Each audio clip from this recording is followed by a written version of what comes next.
Hello friends, मैं विनय Jain, vigil IAS.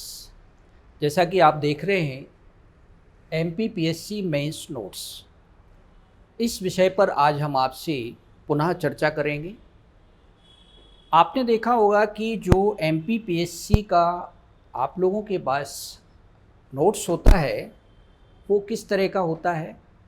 वो ऐसा रहता है कि जैसे कोई किताब है, उससे कुछ अंश ले लिया और सिलेबस से उसको मैच कराते हुए लिख दिया, तो आपका ऐसा आपको एक नोट्स मिल जाता है। लेकिन उस नोट्स में आपको अति लघुत्तरीय, दीर्घोत्तरीय और लघुत्तरीय जो प्रश्न हैं, यानी 3 नंबर वाले प्रश्न, 5 नंबर वाले प्रश्न और 11 नंबर वाले जो प्रश्न होते हैं, वो आपको अलग अलग सिस्टमेटिक तरीके से नहीं मिलते। तो मैं यहाँ आपसे ये कहना चाहता हूँ कि विजिल आईएएस का जो संपूर्ण सिलेबस का क्वेश्चन आंसर पैटर्न पर नोट्स है, इसमें हमारे 37 मॉड्यूल्स हैं जो सभी 6 पेपर को कवर करते हैं।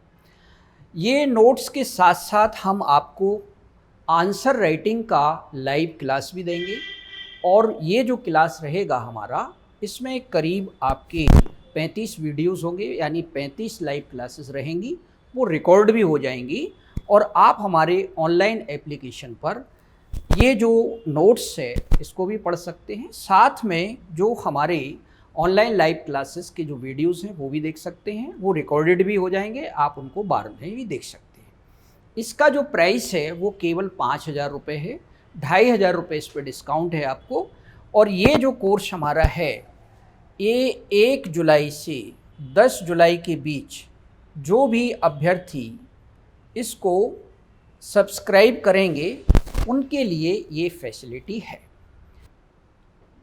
एमपीपीएससी मेंस की जो अभ्यर्थी तैयारी करना चाहते हैं, वो अभ्यर्थी एमपीपीएससी मेंस का संपूर्ण नोट्स क्वेश्चन आंसर पैटर्न पर परचेज कर सकते हैं, और उसका प्राइस अभी 1 से 10 जुलाई के बीच में ये केवल 5,000 है, जिसमें हम आपको साथ में लाइव आंसर राइटिंग क्लासेस भी उसके साथ प्रोवाइड करेंगे।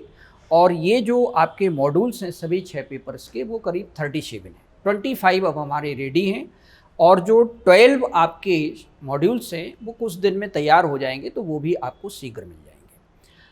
अब हम आपके साथ कुछ एमपीपीएससी मेंस 2020 के जो कुछ क्वेश्चंस पेपर 1 पार्ट ए में पूछे गए थे, उनको आपके साथ डिस्कस करता हूँ। देखिए, यहाँ पे ये क्वेश्चन पूछा गया था 200 शब्दों में कि बुंदेलखंड की रियासत का विवरण दीजिए। पहले हम आपको हर बार ये बताते हैं कि प्रश्न को ठीक से समझना है। अब यहाँ पे जो अभ्यर्थी गलती कर सकते हैं वो ये कर सकते हैं कि बुंदेलखंड की, देखिए, रियासत पूछा है ना, इसके 2 भाग हैं। कितने भाग हैं? 2 भाग हैं। इन दोनों भागों को अलग अलग कर लीजिए। पहला भाग है जो कि आपका टॉपिक है, वो है आपका बुंदेलखंड की रियासत। बुंदेलखंड की रियासत, ये देखिए आप। और दूसरा पार्ट इसका है विवरण दीजिए, विवरण दीजिए, है ना। तो ये 2 पार्ट हैं इसके। अब यहाँ पे अभ्यर्थियों ने जो गलती की है वो ये की है, मैं सभी की बात नहीं कर रहा हूँ, उन्होंने बुंदेलखंड की रियासतों के बारे में लिख दिया, जबकि प्रश्न पूछा गया है रियासत। प्रश्न आपसे रियासत का पूछा गया है, ना कि रियासतों का। ये हमेशा याद, यहाँ पे आपको ये ध्यान देना है। पहले प्रश्न को अच्छी तरह से समझ लीजिए, फिर प्रश्न का उत्तर लिखिए। उत्तर लिखने से पहले प्रश्न के उत्तर को फ्रेम कर लीजिए, ताकि आपका उत्तर सिस्टमेटिक तरीके से आए। अब देखिए, दूसरा पार्ट यहाँ पे दिया गया है, विवरण दीजिए। विवरण मतलब आपको उनका डिटेल्स करना है कि बुंदेलखंड की जो रियासत है वो कैसे बनती है, और बाद में उसका भारत में विलय कैसे होता है, यही लिखेंगे ना आप। आपको यहाँ पर बुंदेलखंड या बुंदेला वंश नहीं लिखना है, ये हमेशा याद रखिएगा अच्छी तरह से आप, है ना। अब देखिए मैंने कैसे लिखा, पहले स्ट्रक्चर देखते हैं। या आउटलाइन देखते हैं, कैसे हमने इसकी आउटलाइन बनाई, रूपरेखा बनाई, प्रारूप बनाया। सबसे पहले परिचय बताएंगे। परिचय बताने के बाद बुंदेलखंड की रियासत का हम विकास बताएंगे, और विकास बताने के बाद हम संक्षेप में, देखिए यहाँ पे 2-3 लाइन में बुंदेलखंड की रियासत का विलय बता देंगे, तो आपका उत्तर जो होगा वो पूर्ण हो जाएगा। देखिए सबसे पहले परिचय में क्या लिखा है कि बुंदेलखंड रियासत का क्षेत्र वर्तमान उत्तर प्रदेश और मध्य प्रदेश में फैला था। सबसे पहले हमने उसका एक भौगोलिक परिचय दिया। अब उसका उस रियासत में कौन कौन सी रियासतें थीं वो देख लेते हैं। बुंदेलखंड रियासत के अंतर्गत महोबा, कालपी, झांसी, बांदा, दतिया, पन्ना, अजयगढ़, बिजावर, चरखारी, सरीला, गुरसराय, टीकमगढ़, खनियाधाना, बरुआ सागर, मौठ, चिरगांव आदि रियासतें आती थी। ध्यान से समझना है आपको, है ना।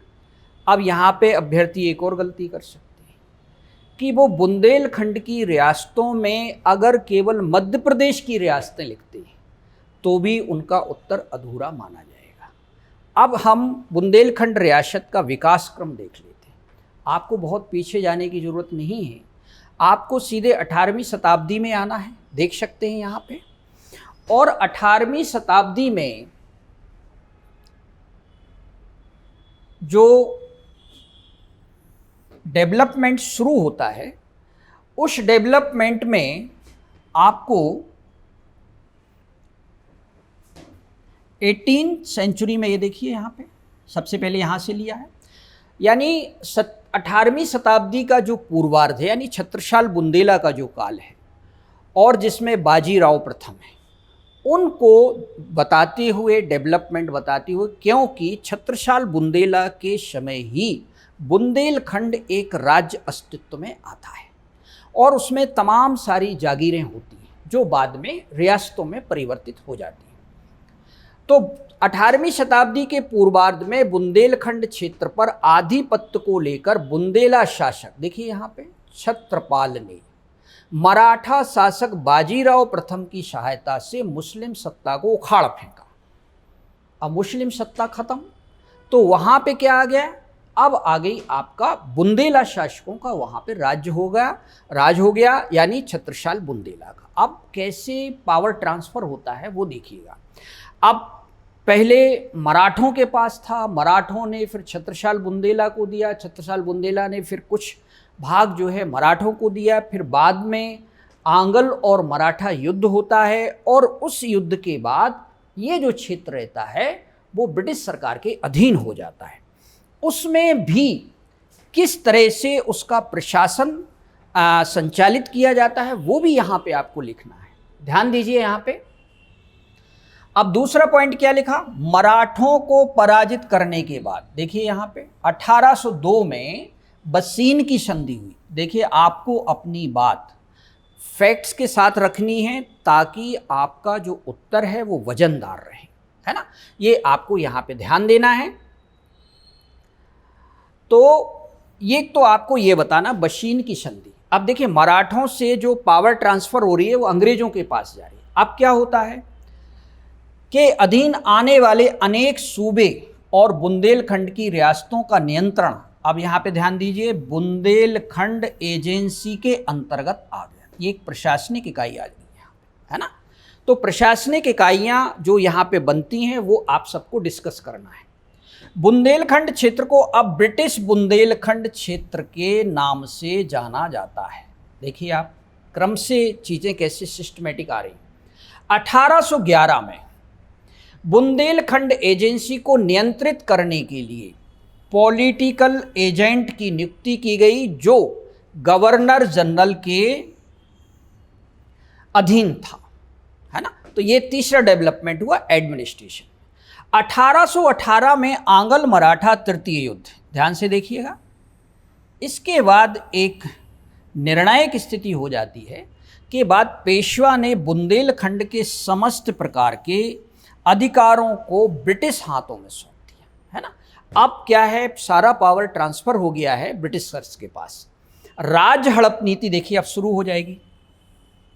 राज हड़प नीति के तहत 1853 में झांसी को ब्रिटिश राज्य में मिला लिया जाता है, जिसकी प्रतिक्रिया 1857 में होती है। यहाँ पर ध्यान से समझिएगा, क्योंकि झांसी भी जो है वो हमारी बुंदेलखंड रियासत का एक भाग है। 1947 में बुंदेलखंड एजेंसी और बुंदेलखंड एजेंसी का विलय करके बिंद प्रांत का गठन किया जाता है ना। तो बुंदेलखंड और बघेलखंड, या ध्यान से पढ़िएगा। अब बुंदेलखंड जो एजेंसी होती है उसका विलय बघेलखंड एजेंसी में कर दिया जाता है और एक नया प्रांत का गठन होता है जिसे बिंद प्रांत कहते हैं ना। आपको मालूम होगा पहले ये पार्ट बी में होता है, फिर पार्ट सी में होता है। अब आपको बहुत ज़्यादा यहाँ डिटेल्स नहीं करना है। बिंद प्रांत का गठन किया गया, लास्ट में आप सिर्फ उसका मर्जर बताएंगे कि 1 नवंबर 56 को बिंद प्रदेश को वर्तमान मध्य प्रदेश में मिला दिया गया। देखिए आपका उत्तर संपूर्ण हो गया है, तथ्यों के साथ हो गया है। आपका उत्तर जो विवरण यहाँ पे शर्त दी गई है, विवरण सहित हो गया है। यानी इस प्रश्न की जो भी मांग है उस मांग के अनुसार आपका उत्तर कंप्लीट हो जाता है। आप जो गलतियाँ यहाँ पे की होंगी अभ्यर्थियों ने, शायद हो सकता है शायद किसी ने ना की हो, तो वो मैंने यहाँ पे आपको चिन्हित करके बताई है। और ये जो इसका एक उत्तर जो लिखा जाता है वो इस ढंग से लिखा जाता है। अब हम एक और प्रश्न ले लेते हैं और उस प्रश्न को हम डिस्क्राइब करते हैं यहाँ पे। ये भी प्रश्न थोड़ा सा चैलेंजिंग है। मोहम्मद बिन तुगलक को विरोधी गुणों का सम्मिश्रण कहा जाता है। देखिए कथन आधारित प्रश्न है ये, तो कथन आधारित प्रश्नों को लिखने में थोड़ी सी अभ्यर्थियों को परेशानी होती है। और ऐसा इसलिए भी होता है क्योंकि ये कथन आधारित जो प्रश्न होते हैं इनके उत्तर किताबों में मिलते नहीं या किसी नोट्स में लिखे नहीं जाते, तो अब और भी ज़्यादा परेशानी हो जाती है। तब आपको क्या करना है, इसी कथन में से अपनी बात को निकालना है। तो कथन तो हो गया कि मोहम्मद बिन तुगलक विरोधी गुणों का सम्मिश्रण कहा जाता है। देखिए यहाँ पे टॉपिक है मोहम्मद बिन तुगलक और जो प्रश्न की डिमांड है वो है विरोधी गुणों का सम्मिश्रण। ये ध्यान दीजिए, आप अगर मोहम्मद बिन तुगलक के गुण लिखाएंगे या मोहम्मद बिन तुगलक की योजनाएं लिखाएंगे तो आपका उत्तर कंप्लीट नहीं होगा, उत्तर की मांग पूरी नहीं होगी। अब दूसरी बात समझिए, इस कथन की विवेचना कीजिए। देखिए यहाँ पे क्या लिखा है, विवेचना करना है यानी डिस्कस करना है, यानी आपको जो विरोधी गुणों का उसमें सम्मिश्रण है वो एक एक करके आपको बताना है कि कैसे उसमें विरोधी गुणों का सम्मिश्रण। तो सबसे पहले हम आपको देखेंगे कि कथन ये किसने कहा है, लेकिन जो कथनकार है जिसने कहा है वो पाठ्य पुस्तकों में लिखा नहीं रहता है कि इसने ऐसा क्यों कहा है, तो आपको ही उसका उत्तर बनाना पड़ता है। तो देखिए यहाँ पे मैंने कोशिश किया है, एक छोटा सा प्रयास किया है, उसको अपन देखते हैं।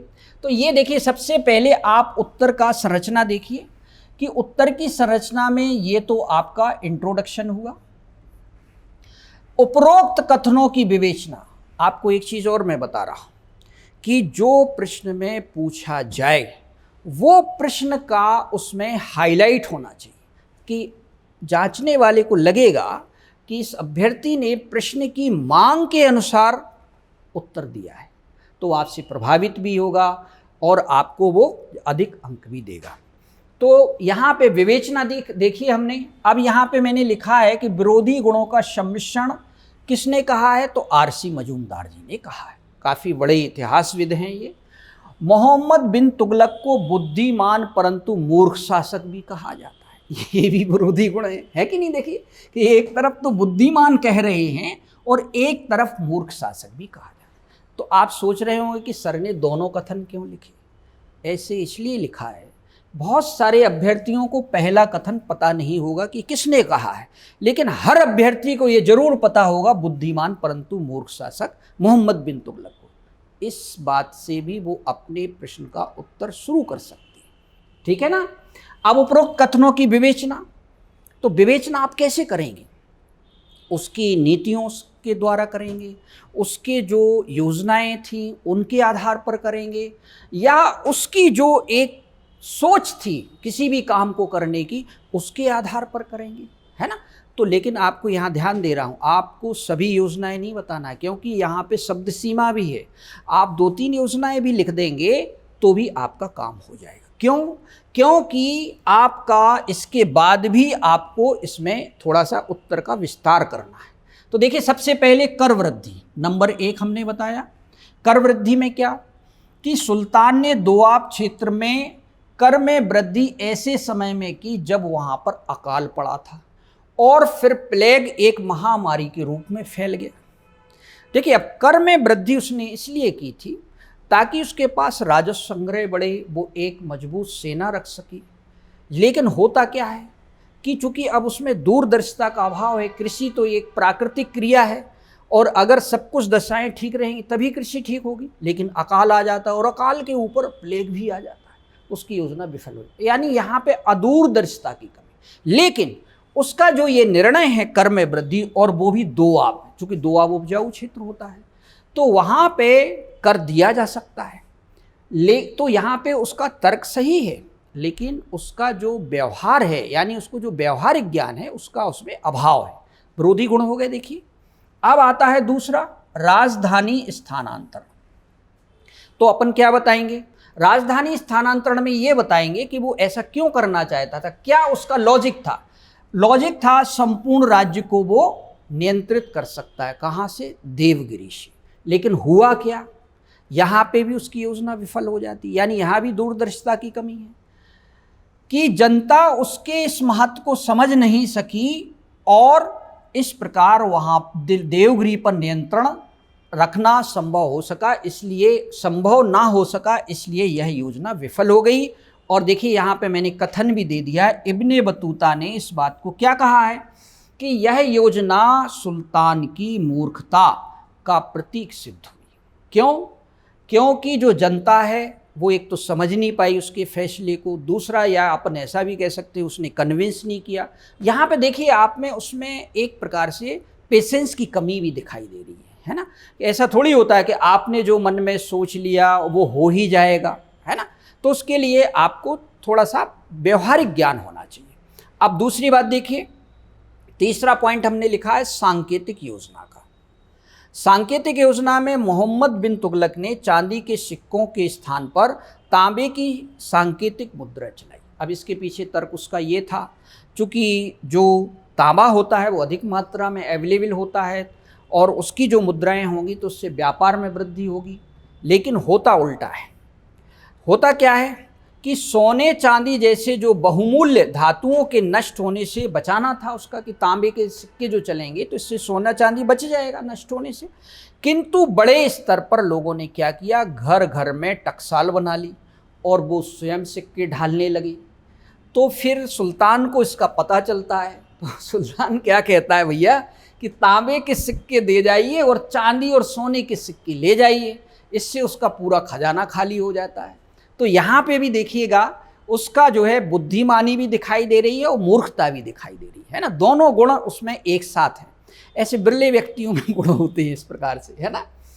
अब आपको यहाँ पे ये ध्यान देना है, बॉडी पार्ट में एक पार्ट मैंने यहाँ पे ये जोड़ा है, इसको ध्यान से समझो। आपको अब जस्टिफाई करना है विरोधी गुण कैसे। जो इतिहासकार हैं उन्होंने, कौन से इतिहासकारों ने उसके गुणों को अच्छा बताया है, कौन से इतिहासकारों ने उसमें उसके गुणों को बुरा बताया है। थोड़ा अगर आप लिख देंगे तो और अच्छा आपका आंसर में एक वजनदारी आ जाएगी, है ना, एक खनक पैदा हो जाएगी, एक चमक पैदा हो जाएगी। Doctor Ishwari Prasad, doctor KM. निज़ामी, डॉक्टर मेहदी हुसैन, वुलजले हेग उसके चरित्र में विरोधी गुणों के तर्क को स्वीकार नहीं करते। देखिए, यहाँ पे स्वीकार नहीं करते। अब आप देखिएगा यहाँ पे सारी योजनाएं विफल हो जा रही हैं, तो विरोधी गुण से आप सहमत होंगे कि विरोधी गुण नहीं थे। कोई भी सहमत नहीं होगा, कोई भी कन्विंस नहीं होगा इससे, है ना, क्योंकि ये तो दिख ही रहा है सीधा सीधा। तो यानी यहाँ पे लेकिन अपन ने लिख दिया कि ये इतिहासकार उसमें विरोधी गुणों को नहीं मानते। आप ध्यान दीजिए, यहाँ पे एक विद्वान है एल्फिंस्टन, वो क्या कहते हैं, मोहम्मद बिन तुगलक में पागलपन का कुछ अंश था, है ना, पागलपन का कुछ अंश था, है ना। ऐसा उन्होंने इसलिए कहा, ये तो उनकी बुराई कर रहे हैं गुणों की, विपरीत गुण हैं उसके अंदर। तो आपने उसमें जो अच्छे गुण हैं वो भी बता दिए, और आपने बुरे गुण दुर्गुण हैं वो भी बता दिए, यानी दोनों गुण बता दिए, वो भी अपने आप से नहीं, वो भी इतिहासकारों के मतों के आधार पर। लास्ट में आप बता देंगे कि भैया निष्कर्ष क्या है, कि वास्तव में वो उसमें विरोधी गुण थे कि नहीं थे। ठीक है, अब देखिए थे कि नहीं थे, यहाँ पे आपने बताया। निष्कर्ष प्रतिपादन करिए। मोहम्मद बिन तुगलक की कार्यशैली से सिद्ध होता है कि उसका व्यक्तित्व कल्पनाशील, ध्यान से समझिए, प्रयोगधर्मी और परंतु अदूरदर्शी और अव्यावहारिक था। देखिए, अब सांकेतिक मुद्रा उसके पहले तो चलती नहीं थी, तो ये कल्पनाशीलता है। प्रयोगधर्मिता इसलिए है क्योंकि वो उसको लागू करता है, प्रयोग करके देखता है, तो ये तो अच्छे गुण हैं, नवाचार है एक प्रकार से, है ना। लेकिन अदूरदर्शी, लेकिन उसके जो ये योजनाएं होती हैं वो व्यवहारिक ज्ञान के अभाव में विफल हो जाती है ना, तो अव्यवहारिक थी। इसीलिए आरसी मजूमदार का निम्न कथन, ध्यान से समझिए, है ना। अब यहाँ पे जो ऊपर बात कही गई है उसको यहाँ पे हम प्रतिपादित कर रहे हैं। वह ना तो पागल था ना रक्त पिपासु था, लेकिन उसमें निसंदेह विरोधी गुणों का सम्मिश्रण था। कई विद्वानों ने यह भी कहा है कि वो रक्त पिपासु था, एल्फिंस्टन ने कहा है कि उसमें पागलपन का अंश था, पागल नहीं था, अंश था पागलपन का, है ना। तो विरोधी गुणों का मिश्रण था। आपको और क्या लिखा है ध्यान दीजिए, निसंदेह, निसंदेह। अब निसंदेह को थोड़ा सा आप इसके आधार पर सोच के देखिए, ये जस्टिफाई हो रहा है कि नहीं, निसंदेह, अनडाउटेडली आपका उत्तर पूर्ण हो गया है। देखिए, उत्तर लेखन एक जो है कला है, उत्तर लेखन की जो एक कला है उसी में आ पाती है जो उसके लिए प्रैक्टिस करता है, उसके लिए थिंकिंग करता है। थिंकिंग से सिंथेसिस होती है, बिखरी हुई चीज़ें जो होती हैं वो सिस्टमेटाइज होती हैं। इसके लिए आपको निरंतर प्रैक्टिस करना होती है। आप लोग हमसे भी अच्छा कर सकते हैं, लेकिन उसके लिए सिर्फ और सिर्फ प्रैक्टिस की ज़रूरत होती है। केवल पढ़ने मात्र से आप सोचें कि हम लिख लेंगे वहाँ जाके, तो ये आपका भ्रम है। आप नहीं लिख पाएंगे जब तक आप यहाँ नहीं लिखते, है ना। तो हम आप सभी को यही कहेंगे कि विजिल IAS की जो लाइव आंसर राइटिंग क्लास है उसमें हम इसी प्रकार की जो तकनीकी बारीकियां हैं उत्तर लेखन की जो तकनीकी बारीकियां हैं वो हम सभी आपके साथ डिस्कस करेंगे, और हम इसमें वही प्रश्न ज़्यादा से ज़्यादा शामिल करेंगे जो MPPSC में पूछे गए। कई बार ऐसा होता है कि लोग अपने हिसाब से प्रश्न सिलेक्ट कर लेते हैं क्योंकि उनका उत्तर पहले से ही फ्रेम रहता है, तो उनको बताने में आसानी रहती है। लेकिन अगर MPPSC के हम उत्तर लेंगे तो इससे कई सारे आपको फ़ायदे हैं। पहला फ़ायदा तो ये है कि MPPSC जैसा थोड़ा सा अप्रोच बनेगा आपका, है ना, और अप्रोच यानी आपका तरीका विकसित होगा उत्तर लेखन का, तो उससे बहुत सारे आपको फ़ायदे होंगे। लाइव आंसर राइटिंग का जो सेशन है वो हमारा 6 जुलाई से शुरू होगा। आज हमने अपना कोर्स पब्लिश कर दिया है, और जो भी अभ्यर्थी इस कोर्स को परचेज़ करना चाहते हैं वो डायरेक्ट हमारे विजिल IAS ऐप के माध्यम से इस कोर्स को परचेज कर सकते हैं। इस कोर्स की लिंक हमने अपने टेलीग्राम चैनल पर भी दे दी है, आपको शेयर कर दी है, फेसबुक पर भी शेयर कर दी है। और यदि किसी को फिर भी कोई बात पूछना है तो वो हमारे नंबर 87 70 87 85 53 पर पूछ सकते हैं। तो आज की ये जो परिचर्चा है, इस परिचर्चा में का हम समापन करेंगे, और आपको जाते जाते एक बात कहेंगे कि ये जो हमारा कोर्स है, ये कोर्स जो है 1 से 10 जुलाई तक आप इसको परचेज कर सकते हैं, जिस पर अभी 2500 रुपये का डिस्काउंट है। सिर्फ इसका प्राइस अभी 5000 है, जिसमें हम आपको 3 चीज़ें प्रोवाइड कर रहे हैं कि MPPSC मेंस का कंप्लीट नोट्स यानी 6 पेपर का, जिसमें 37 मॉड्यूल्स हैं, 25 मॉड्यूल्स हमारे अपलोड हैं, आप जाकर के देख सकते हैं। बाकी जो मॉड्यूल्स हैं वो बहुत जल्दी आपको हम अपलोड करेंगे, विदिन 60 डेज़ ये सब आपका अपलोड हो जाएगा। फिर दूसरी बात, हमारा जो लाइव आंसर राइटिंग क्लास रहेगा वो 7:30 बजे शाम से 8:30 बजे रहेगा। ये टाइम हमने इसलिए सिलेक्ट किया है कि बहुत सारे जो अभ्यर्थी हैं वो वर्किंग हैं, तो उनको टाइम जो है उनके हिसाब से हमने ये सेट किया है। आप लोगों के लिए भी ये, जैसे कोई आप कहीं पे पढ़ने जाते हैं, लाइब्रेरी जाते हैं, तो वहाँ से आप फ्री होकर के इस लाइव सेशन को अटेंड कर सकते हैं। और इसके साथ साथ MPPSC 2020 अभी जो एग्ज़ाम हुई है उसका सॉल्यूशन भी हम आपको PDF के फॉर्म में प्रोवाइड करेंगे। अभ्यर्थियों, आपने इस सेशन में हमारा साथ दिया, इसके लिए मैं आप सभी का बहुत बहुत आभार व्यक्त करता हूँ। धन्यवाद।